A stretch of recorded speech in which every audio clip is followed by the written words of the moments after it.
In this episode, I'm going to take you to Ravenna, a wonderful city of mosaics, a port city, a capital city of the late Roman Empire, a Visigoth capital, and lifeline to Constantinople. Hey everybody, today I'm in Emilia-Romagna.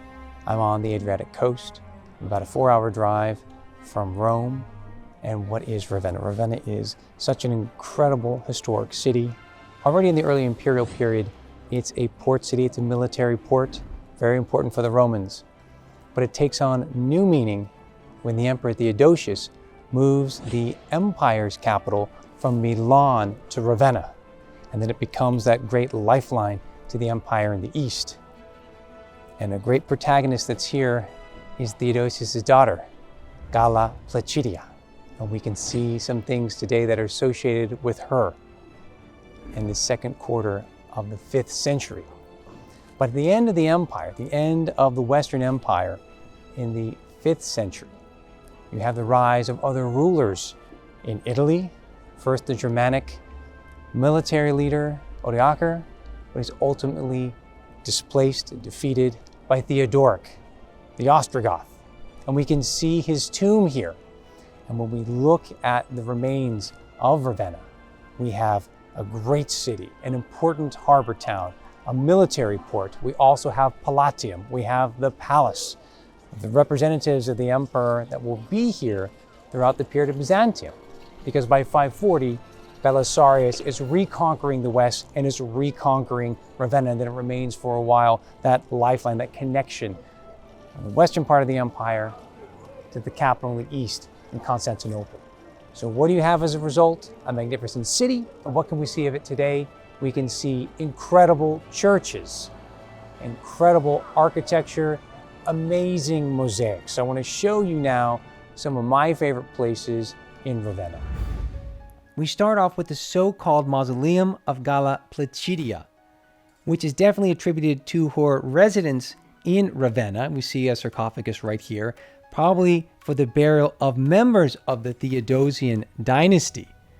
But it was not her burial site. She was actually buried in Rome. We know that for a fact. But what we have here inside is magnificently created mosaics, and they are attributed to the time of Galla Placidia. She was the daughter of Theodosius I. She was the mother of Valentinian III, and she was the regent. She ruled in his name when he was a child. She was initially married to the king of the Visigoths, and then she was married to Constantius III in 421, and she died in 450.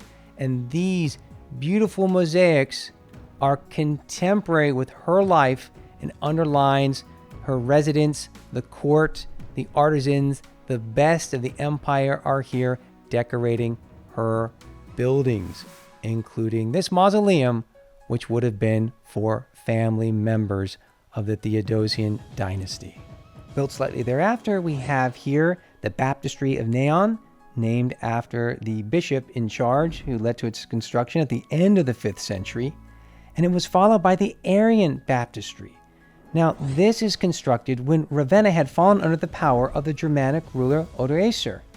His reign ushered in the end of the Western Roman Empire when Romulus Augustulus was deposed in 476. And Odoacer ruled as king of Italy until 493. Constructed in about 495, we have here the Archbishop's Chapel, constructed by the Archbishop Peter II. And there's a lot of visual language that is anti-Arian. What does this mean? Well, Odoacer was finally deposed by Theodoric the Ostrogoth in 493. And Theodoric ruled most of Italy from 471 to 526.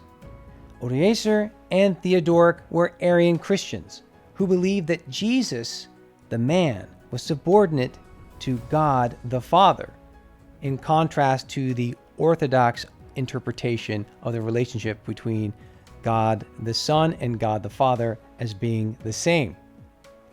So in this reign, there's a different visual language, and we have 3 monuments that underline the rule of Theodoric, the Arian Christian in Ravenna. Let's take a look. Let's start with Sant'Apollinare Nuovo. This is Theodoric's chapel, which was right next to his palace, poorly preserved. It was dedicated originally in 504 to Christ the Redeemer, and a lot of the visual language with the mosaics that are so well preserved reflect his belief system as an Arian Christian. But what's really well preserved are two beautiful processions. They date to about 620, well after the reign of Justinian, and the processions show two different activities. One is 22 virgins are processing toward the Virgin Mary and Child, and the other one is depicting the procession of 26 martyrs going to Jesus. And the starting point for those martyrs is the magnificent Palatium, the palace of Theodoric. We can see how beautiful that palace once was in the mosaic. Here's what remains of the palace of Theodoric in Ravenna today. And the point of departure for the virgins is instead the town Classe, which was 2.5 miles from Ravenna, where you had the ancient fleet. You can still see ships right there by the walls of that once magnificent city, the military harbor of ancient Rome. From this view, we can see one of the processions amidst the spoliated columns, and up above that procession with the windows, that's all the original contemporary mosaics dating to the time of Theodoric. We can also admire the Mausoleum of Theodoric that was made of Istrian stone. Its domed cap weighs over 230 tons. And it was later converted into a Christian oratory. That's why it's so well preserved still today. In the vicinity of the so-called Mausoleum of Galla Placidia, we have the Church of San Vitale. Its construction began in 526, when Ravenna was still under the rule of the Ostrogoths. And the Bishop Maximian is the one who completed its construction in 547, right before the Emperor Justinian created the Exarchate of Ravenna that marked the successful reconquest of the western half of the Roman Empire. Now, the building is a combination of Roman and Byzantine architectural elements, especially with those exterior flying buttresses. The famous mosaics that we can admire here together were completed in 547. Now, in this mosaic, we have the Empress Theodora with a golden halo, crowned, wearing jewelry, and she's surrounded by women of the court and eunuchs, and she holds in her hand the Eucharistic vessel of the blood of Christ. In the other mosaic, we have the depiction of the Emperor Justinian wearing the royal purple. He has a golden halo. He's standing next to his generals, Belisarius and Narcissus, the Bishop Maximian, his Palatine guards, and deacons.